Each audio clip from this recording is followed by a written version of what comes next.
Estaba escuchando a la hermana Joyce Meyer y Joyce Meyer es una mujer de Dios, ya no es tan joven, pero Dios la sigue usando con mucha potencia hoy día. Y Joyce trajo un testimonio que me impactó demasiado. Ella, lamentablemente y tristemente, fue abusada por su padre reiteradamente cuando obviamente su padre no conocía al Señor y eso trajo un dolor indescriptible en la vida de Joyce y un trauma imposible de superar. Pero gracias a Dios, Dios llegó a su vida, sanó su corazón, ella perdonó a su padre. Y bueno, pasaron los años y ella estaba orando por su padre, pero su padre no quería conocer al Señor. Su padre se resistía a conocer al Señor. Y ella valientemente dijo, ¿qué hago? Mi padre no quiere conocer a Dios. Así que en una de esas, ella tomó valentía y entendiendo mucho más el valor de ser hija, dijo lo siguiente.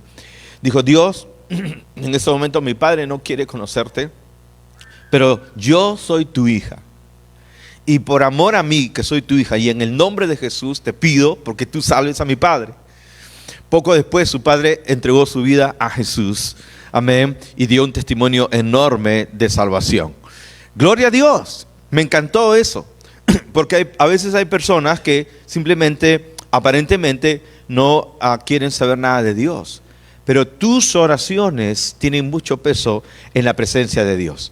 Así que te animo a que no desmayes de orar por los seres queridos, porque yo solo sé que Él es mi Padre, yo soy su hijo y mi Padre me ama.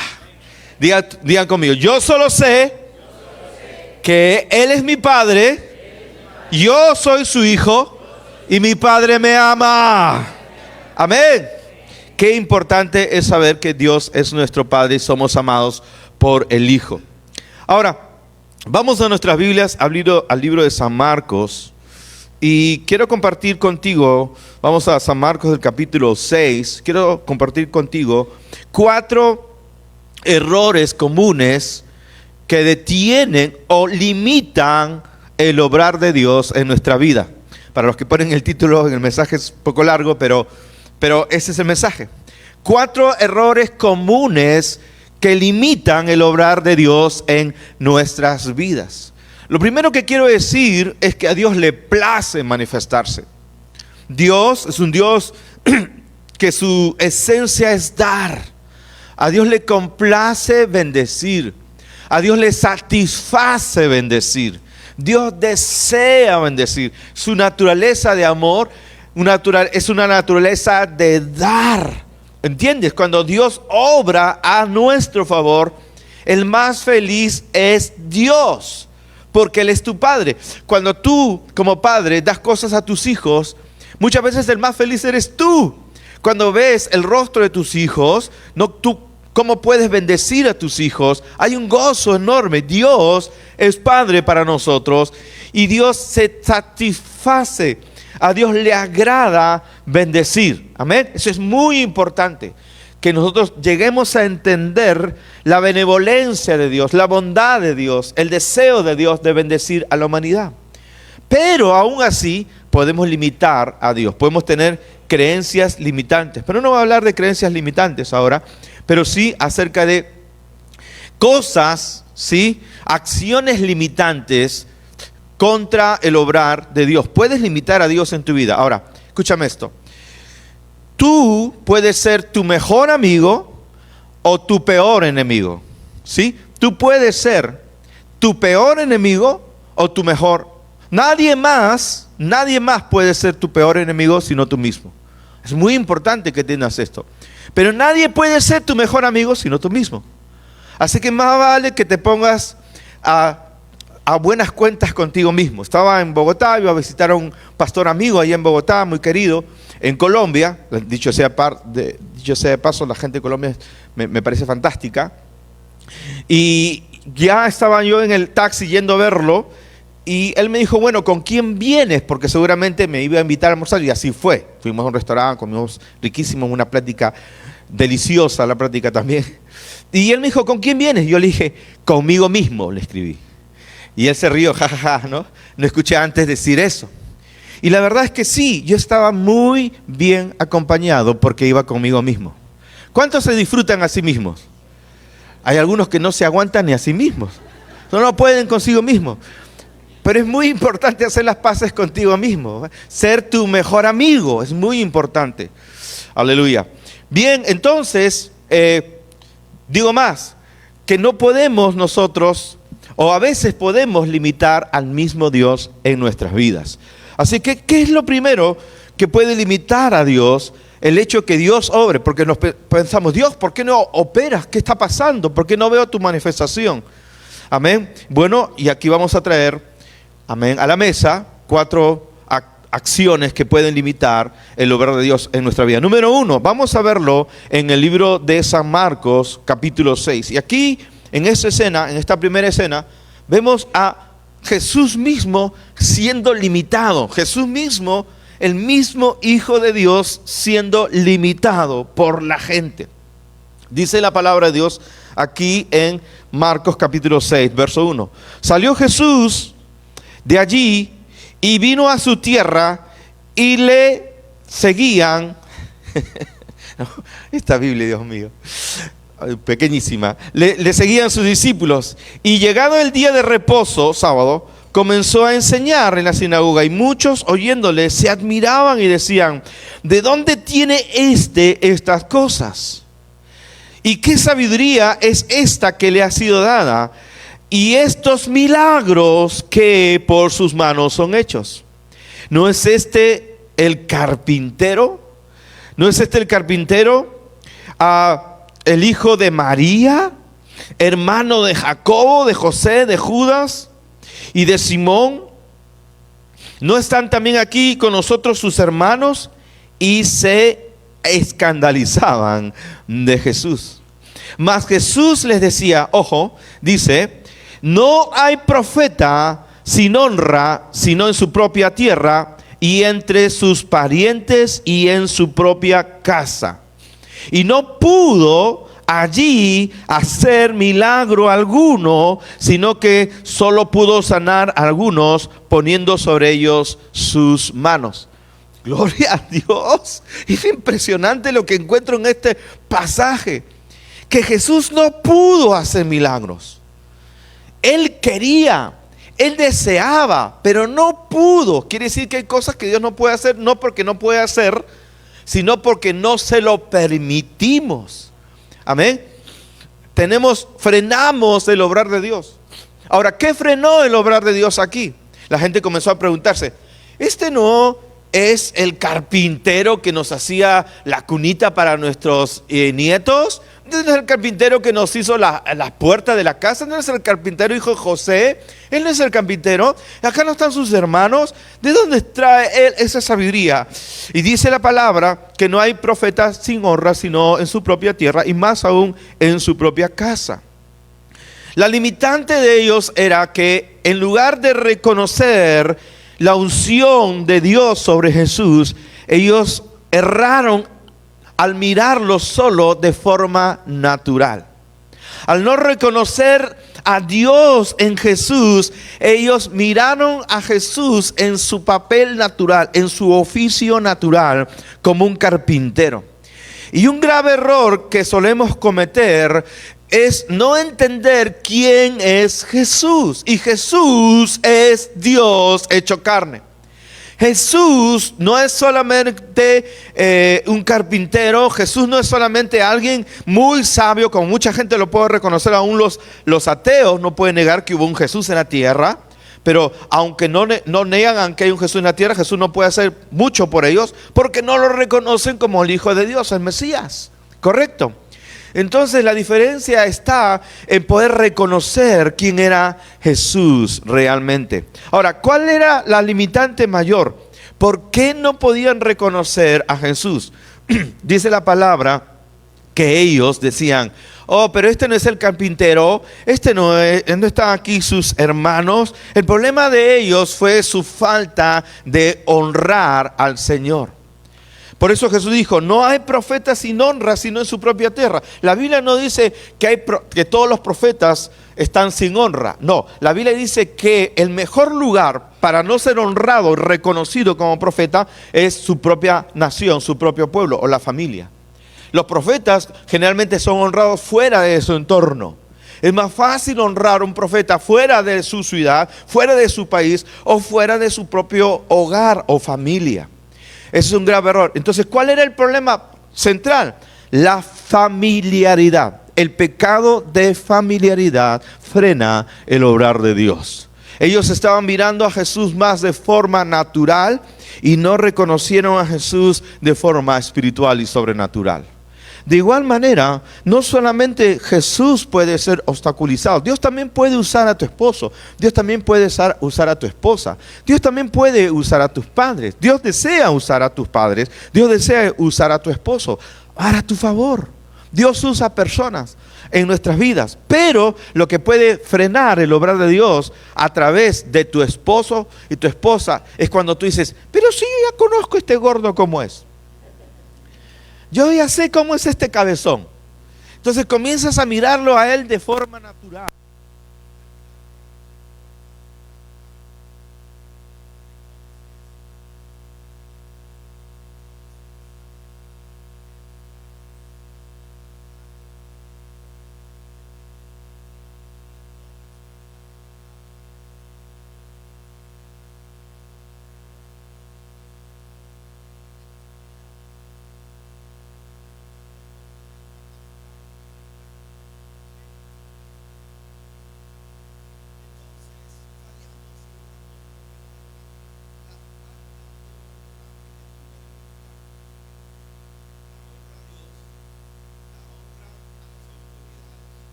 Se hace más pesada, no, ¿sí? Se hace más, cobra más valor y mayor importancia. Tu esposa va a florecer si tú le das a ella honor. Hay hombres que no escuchan a sus esposas. Hay hombres que no prestan atención a sus esposas, De igual manera, la palabra de Dios dice que las esposas deben estar sujetas a sus esposos. Amén. Deben respetar a sus esposos, así como Sara llamaba a Abraham mi Señor. Todas las esposas que están aquí digan mi Señor. Les duele, yo sé que les duele. Es como un exorcismo, pero tienen que aprender a decir mi Señor. No le va a usted a decir tal cual de repente hoy día, en pleno siglo XX, a su esposo, pero el espíritu de reverencia, el espíritu de respeto debe estar en usted. Usted debe reconocer el llamado de Dios para su esposo, para su familia. Y mientras usted reconozca el llamado de Dios para su esposo, como el hombre de Dios, como rey, profeta y sacerdote en su familia, Dios obrará más en su familia. Pero el día que usted desvaloriza el llamado de Dios para su esposo en la familia, usted frenará el obrar de Dios en la familia. Porque el depósito de Dios en su vida, al no ser reconocida por usted, tampoco será reconocido por sus hijos.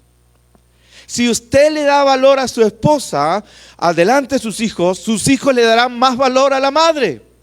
Si usted le da más valor a su esposo, sus hijos le darán más valor al padre. Pero si ambos se desvalorizan, entonces los hijos también faltarán el respeto a los padres. A veces nos quejamos, ¿y por qué los hijos no le guardan el respeto a su padre? Porque tú le estás enseñando mal. No estás respetando a tu esposo. Lo contradices. Amén. No escuchas a tu esposo, no lo honras, no lo obedeces y de esa manera frenas el obrar de Dios en tu vida. Pero mi esposo tiene muchos errores, mi esposa tiene muchos errores. Sí, puede tenerlos, pero también tiene aciertos, también tiene virtudes, también tiene dones, también tiene habilidades y cosas que Dios ha depositado en él y usted necesita de aquel depósito de Dios en su vida. ¿Cuántos dicen amén en esta hora? De igual manera, nosotros debemos honrar y obedecer a nuestros pastores. Ahora, escúchame, ¿cuántos aman y bendicen al pastorado en esta casa?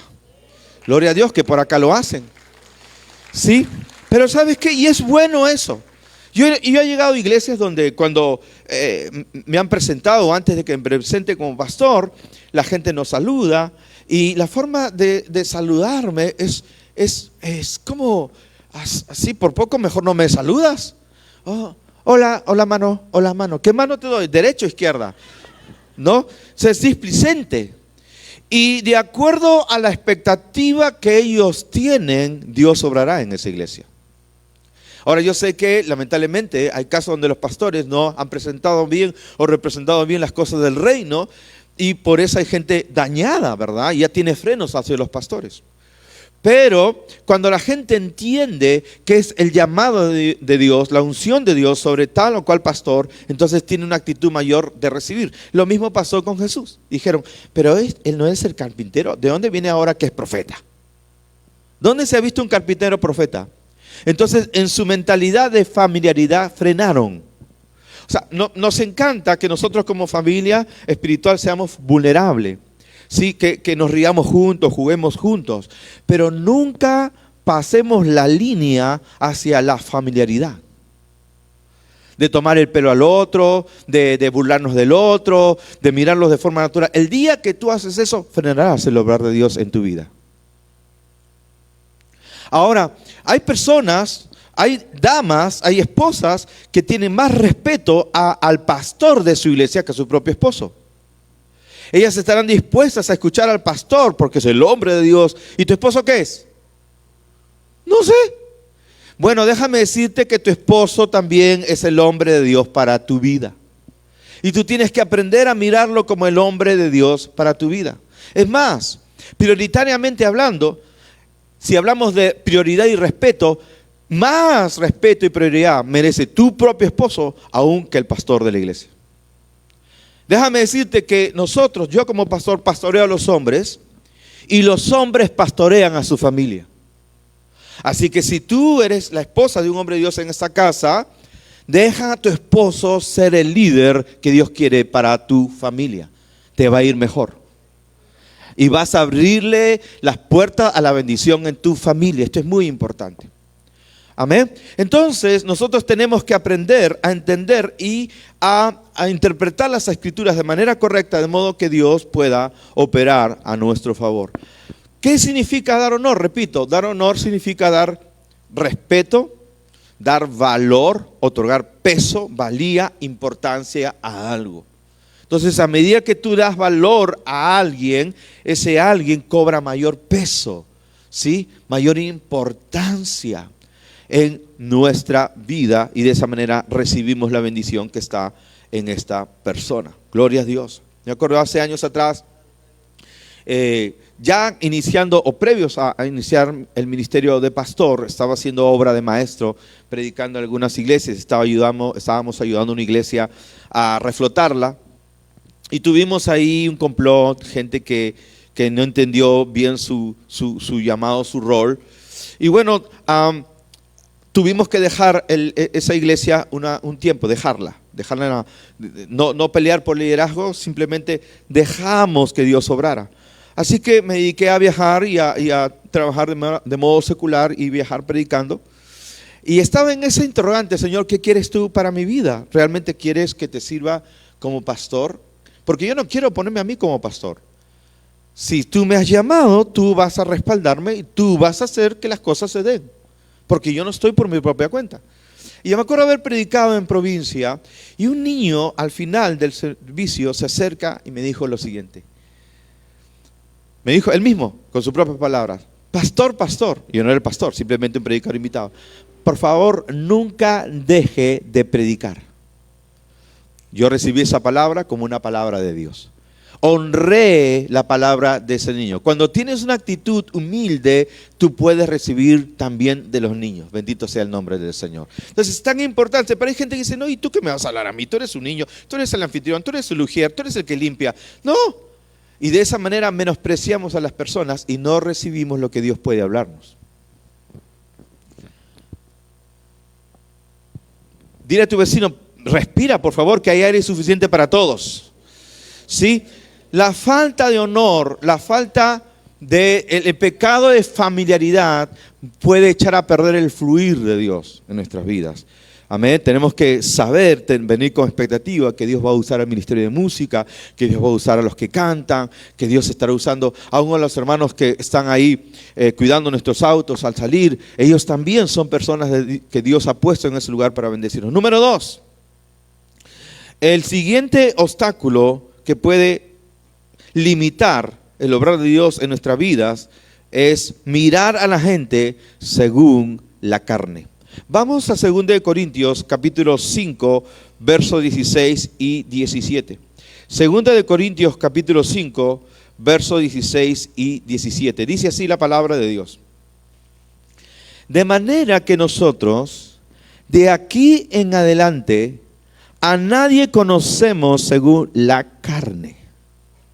De manera que nosotros, de aquí en adelante, a nadie conocemos según la carne. Y si aún a Cristo conocimos según la carne, ya no lo conocemos así.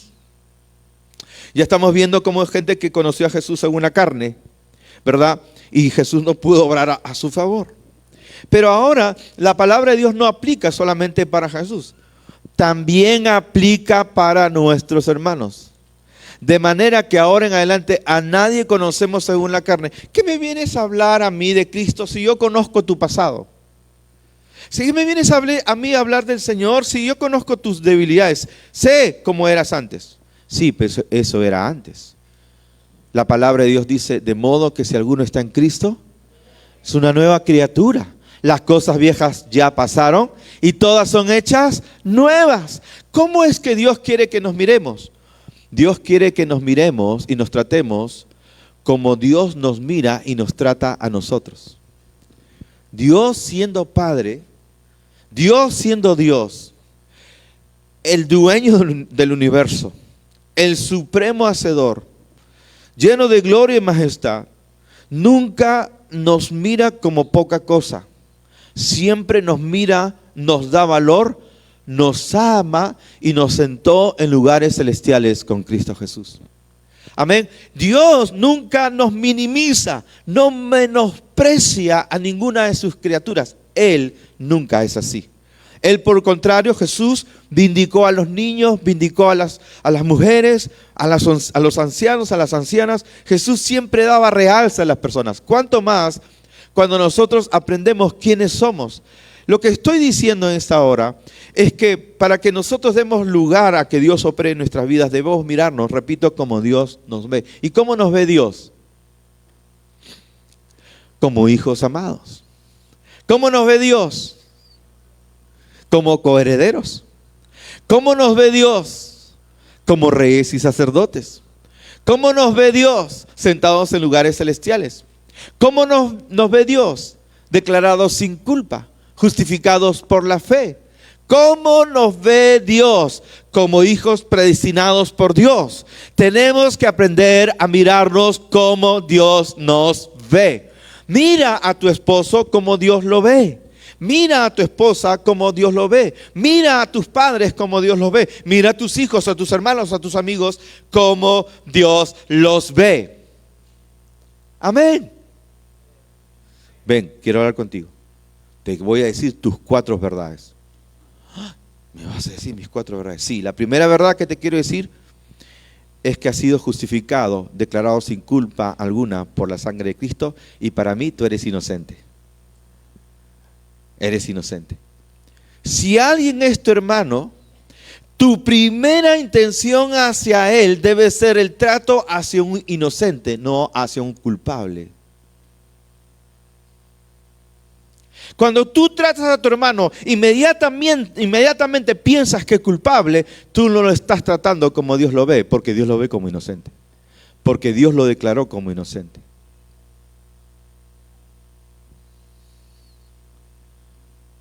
Si no puede ser amén, diga ayúdame Dios. Ahora, te voy a decir una cosa. ¿Sabes cuál es la razón por la cual no miras a tu hermano como Dios lo ve? Porque tú tampoco te miras como Dios te ve.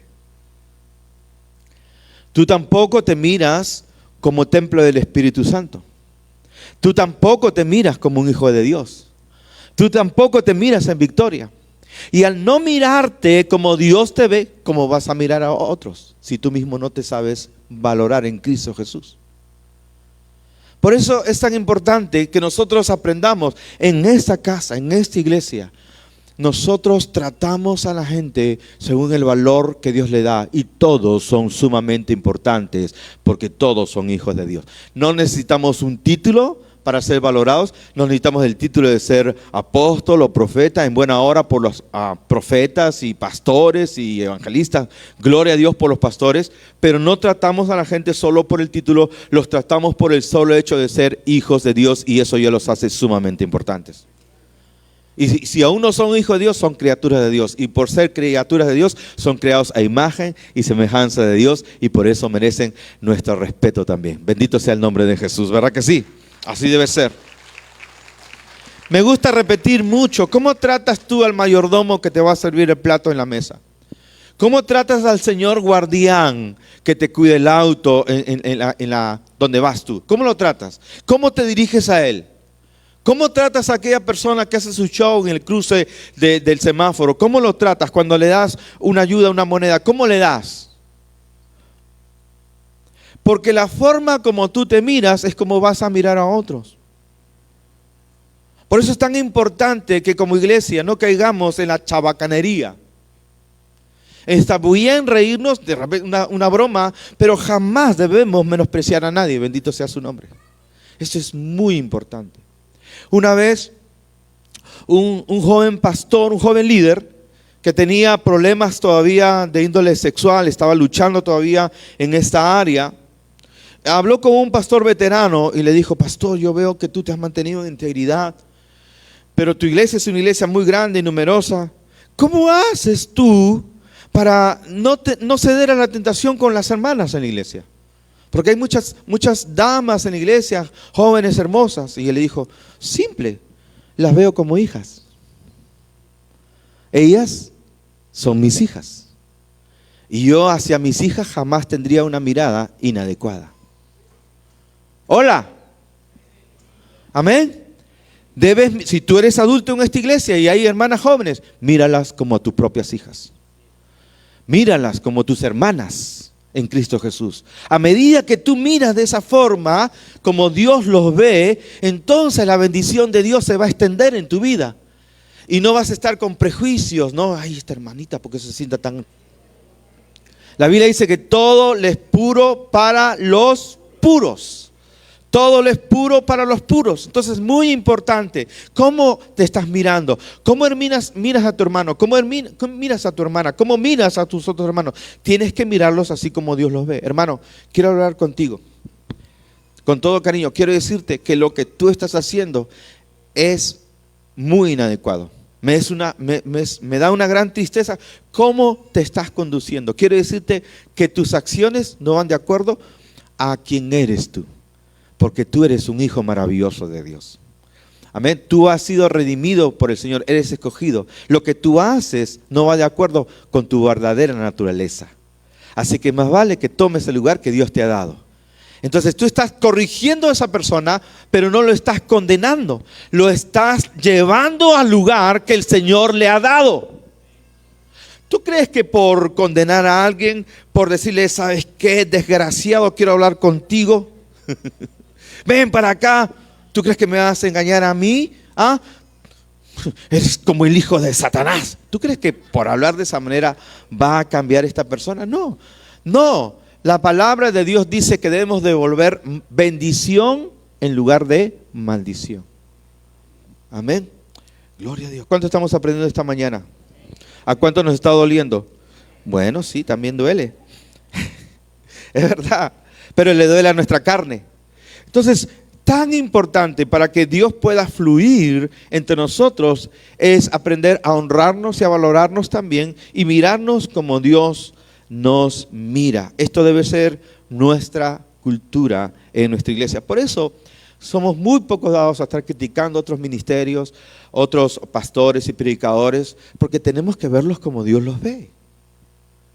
Es la manera que tenemos que fluir como iglesia. Número 3. El tercer factor que puede detener, limitar a Dios en nuestras vidas es el egoísmo. El egoísmo. Dice en Juan capítulo 12, y vamos a entender mejor a qué me refiero. Juan 12, verso 24 y 25 en nuestras Biblias.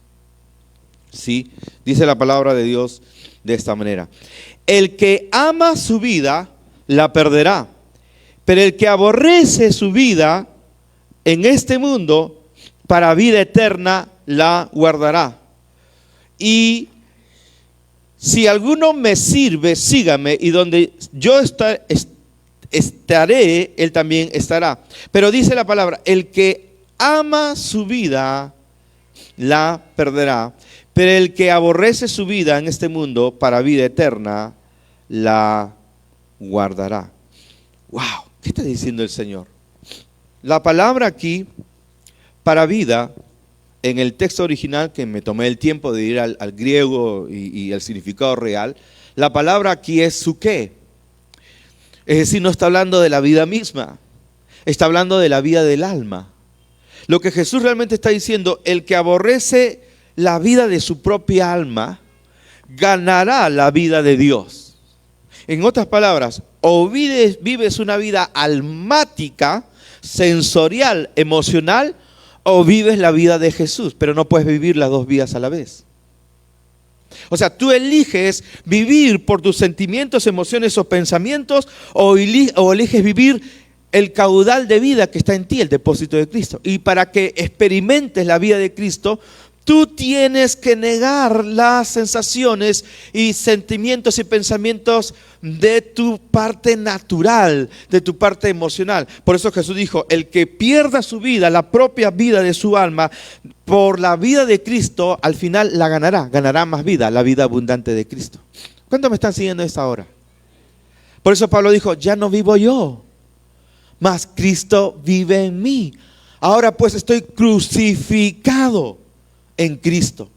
Gloria a Dios. A medida que tú dices, ok, no lo que yo quiero, Señor, sino lo que tú quieres, a la medida que tú te rindes a Él, no das lugar a esas sensaciones, a esas revanchas, a esos arranques naturales. Señor, tengo este deseo de ahorcar a esta persona, pero esto no es mío, Dios mío, dame tu gracia. Creo que tú me das la gracia. En ese momento tú haces morir las obras de la carne, y al hacerlas morir las obras de la carne, experimentas el poder, la vitalidad, el fluir, el flujo del Espíritu Santo de Dios en tu vida, y tú vas a caminar en victoria, y tú vas a ser canal de bendición en tu vida. Si el grano de trigo no cae a tierra y muere, quedará solo. Pero si el grano de trigo cae a tierra y muere, dará fruto, y fruto en abundancia. Yo quiero dar fruto. ¿Qué tengo que hacer? Morir la vida de mi alma. Si yo muero en la vida de mi alma, ganaré mi vida espiritual. ¿Me entendió usted? Póngalo por práctica. Porque la vida cristiana no es para teorizar, es para vivirla. Amén. Entonces, usted créale a Dios. A veces usted va a querer reaccionar, a veces usted va a querer no actuar en sus propias fuerzas, pero el momento que usted cree quién es en Cristo Jesús, entonces si el grano de trigo cae a tierra, muere, entonces solo así dará mucho fruto. ¿Por qué hay tanta gente sola en la iglesia? En la iglesia en general. Porque son muy egoístas. Están pensando en su propio lugar, en sus propios sueños. Hablé con un líder. Estaba listo para renunciar a su iglesia. Estaba dolido. Un líder no novato, años, décadas en el Señor. Un líder a nivel continental. ¿no? Y él estaba enojado. ¿Por qué? Porque su pastor de alguna manera lo había herido, ¿no? Y él estaba listo. Ya no más. Ya me cansé de esto y lo otro. Un entredicho, un malentendido. Y de repente llorando por él conoce cómo yo pienso, cómo estoy tejido. Y cuando él me manifestó eso, él me miraba así de reojo, sabiendo más o menos lo que yo le iba a decir. Pero yo callé. De repente él va a un seminario orando por dirección en su vida. Y justo un predicador, un hombre de Dios también, muy usado ya no solamente en Latinoamérica, sino en todo el mundo, amén, habla hispana, dijo: ¿estás incómodo en tu iglesia? ¿No te reconocen como quisieras? ¿No te valorizan como quisiera? ¿Es difícil? ¿Es incómodo? Pues quédate ahí, porque los mejores líderes crecen en la incomodidad. Crecen en la incomodidad. Y lo he visto. Hay gente que ha florecido, hay iglesias que no tienen, digamos, la banda musical que nosotros tenemos, no tenemos liderazgo como nosotros tenemos muchas cosas rudimentarias, más limitadas, pero hay gente fiel y leal ahí, florece y levanta los brazos de su liderazgo, porque son gente fuerte en el Señor. A veces me temo que cuando le damos tanta facilidad a la iglesia y tantas cosas bonitas, la gente se acostumbra, ay, todo es lindo, todo es hermoso, todo es así. Pero lo que crece sometido, crece fuerte.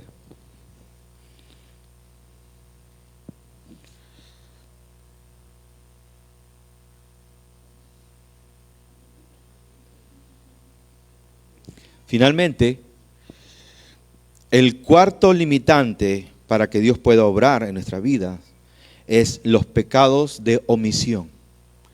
Los pecados de omisión.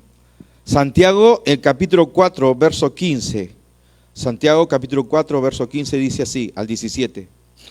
En el lugar de lo cual deberías decir, si el Señor quiere, viviremos y haremos esto o aquello. Pero ahora os jactáis en vuestras soberbias, toda jactancia semejante es mala. Y al que sabe hacer lo bueno y no lo hace, le es error, le es pecado. La vida de cristiana, hermanos amados, no es el no pecar simplemente. No es simplemente el luchar contra el pecado. Dios no te ha mandado estar ahí luchando contra el pecado. Dios te ha mandado luchar para el propósito de Dios en tu vida. Cuando tú estás enfocado en Cristo, en lo que Dios quiere que tú hagas, entonces desatas el obrar de Dios en tu vida. Me acuerdo hace años atrás, en la tarde, eso de las 4 de la tarde, hacía mi pichanguita como muchos. Yo no quiero con ellos limitar a nadie, pero yo jugaba fuera, en la pista. Nosotros no teníamos muchos lugares donde jugar. Gracias a Dios, mi iglesia quedaba a la esquina, a una cuadra de mi casa. Era fácil llegar. Y agradezco a Dios porque yo podía congregar casi todos los días y lo necesitaba. Pero los domingos en la tarde no había servicio. Domingo en la mañana y en la noche. Entonces en la tarde yo jugaba mi partidito. Ya estaba jugando y ahí estaba bendiciendo canillas y rodillas, ¿no? Como dice, más bienaventurado es dar que recibir. Entonces, igual también me bendecía. Y a veces estaba en una de ellas, estaba un poco airado. Y veo hacia la derecha y veo a los hermanitos de la iglesia saliendo con sus Biblias a tocar las puertas de los vecinos para llevarles el evangelio. Y el Espíritu Santo me habló: tú estás aquí molestándote por tonteras y tus hermanos están llevando el evangelio a los perdidos. Uy, dije yo. Ok. Yo llegué a mi casa y dije: no más. Las tardes te lo dedico a ti, Señor. Fuera pichanga. Entonces el domingo siguiente estaba yo con mis hermanos, Biblia en mano, llevando la palabra a los perdidos. Amén. Entonces yo dejé, no era simplemente el no pecar, porque ¿quién va a decir que jugar fútbol es pecado? El otro día fui al estadio, grité 3 goles, nos abrazamos con Andrés, gritamos duro. Amén. Y eso no necesariamente es pecado, pero si estamos en el estadio de repente, recibo una llamada, dice: pastor Henry, necesitamos aquí, y es muy importante, y yo abandono ello. ¿Por qué? Porque el que sabe hacer lo bueno y no lo hace, le es pecado. Lo bueno en este momento, lo mejor era ir a predicar, pero yo no estaba yendo a predicar. No era pecado, pero era pecado. No era un pecado flagrante, pero era un pecado de omisión. Pecado de omisión son esas cosas que no consideramos pecados, pero al no hacer lo bueno, ya es un error. El no orar, no interceder por tu familia, es un error. No leer la palabra juntos, es un error. No honrar, no bendecir, es un error. No dar, es un error. No es pecado no dar, ¿sí? Pero es un pecado de omisión. ¿Cuántos me están siguiendo? Aleluya. Entonces, es tan importante que nosotros podamos entrar en otro nivel. Cuando yo hice eso, algo pasó en mi vida. Un incremento en mi vida, un crecimiento espiritual. De repente ya no solamente estaba yendo a compartir el Evangelio en las tardes, ya quería ir a los parques, ya quería hacer más cosas, ya predicábamos en los buses, ya predicábamos en las plazas, en los mercados. Algo se encendió. ¿Por qué? Porque comenzamos a hacer lo que deberíamos hacer. Amén. Entonces, ¿qué tenemos que hacer? Ver si estamos nosotros limitando a Dios porque no estamos honrando a Jesús, no estamos honrándonos mutuamente, o de repente nosotros estamos con pecados de omisión, ¿verdad? O los otros dos puntos que ahora traté. En este momento tenemos que examinar. ¿Estamos limitando a Dios? El día que nosotros dejamos de limitar a Dios, vas a ver a Dios obrando como nunca antes en tu vida. Aleluya. Amén. Si tú no le das a Dios, Dios no se va a enojar contigo. Pero es un pecado de omisión. Acá en esta casa no se te va a condenar, pero es un pecado de omisión. No limites a Dios en tu vida. Oramos. Señor, te damos las gracias en esta hora, en el nombre de Jesús. Perdónanos si no nos estamos valorando lo suficiente, lo necesario. Perdónanos, Señor, si no nos estamos tratando dignamente. Perdónanos. Perdónanos, oh Dios, por no honrarnos si no estamos honrándonos. No honrarte a ti como debiéramos, Señor. Perdónanos en el nombre de Jesús. Queremos hacernos a un lado y queremos mirarnos como tú nos ves. Gracias, Señor. Yo solo sé que yo soy tu hijo, que tú eres mi padre y tú como mi padre, tú me amas. Gracias, Señor.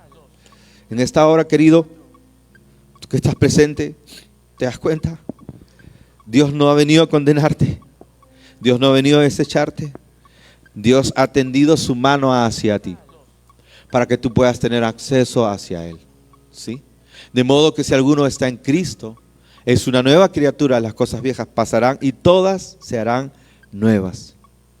Él te enseñará a mirarte como Dios te ve. Si estás aquí por la primera vez, déjame decirte que no es una casualidad.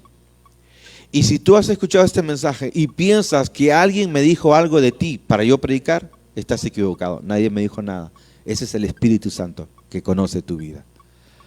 Así que en esta hora, al reconocer al Espíritu Santo de Dios hablándote, ¿qué vas a hacer? Lo mejor que puedes hacer es decirle, Dios, te necesito. Gracias por hablarme.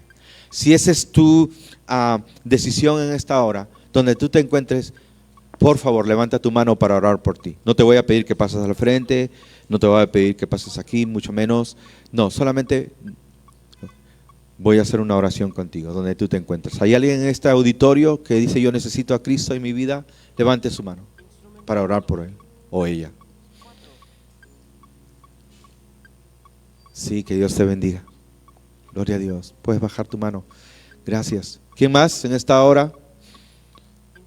Iglesia, este es un mensaje de Dios para tu vida. Seamos fieles con la palabra de Dios y vamos a ver a Dios obrando como nunca antes. Abracemos la palabra de Dios. Valoremos lo que Dios nos ha dado. No nos comparemos. Voy a orar con todos, con esta persona que levantó su mano o alguien más. Diga conmigo, Señor Jesús, te quiero dar gracias por valorarme. No lo merezco. Pero aún así, te pido perdón. Suplico que vengas a mi vida, que extiendas tu misericordia hacia mí, pues considero que he pecado mucho. No me voy a excusar, pero te quiero suplicar que me limpies con tu sangre poderosa. Haz de mí una nueva persona. Crea en mí un nuevo corazón. En el nombre de Jesús. Amén y amén. Gloria a Dios. Si usted hizo esta oración de corazón, le damos la bienvenida a la familia de Dios. Alguien se va a acercar a usted para darle unos consejos importantes. Muchas gracias, es un honor.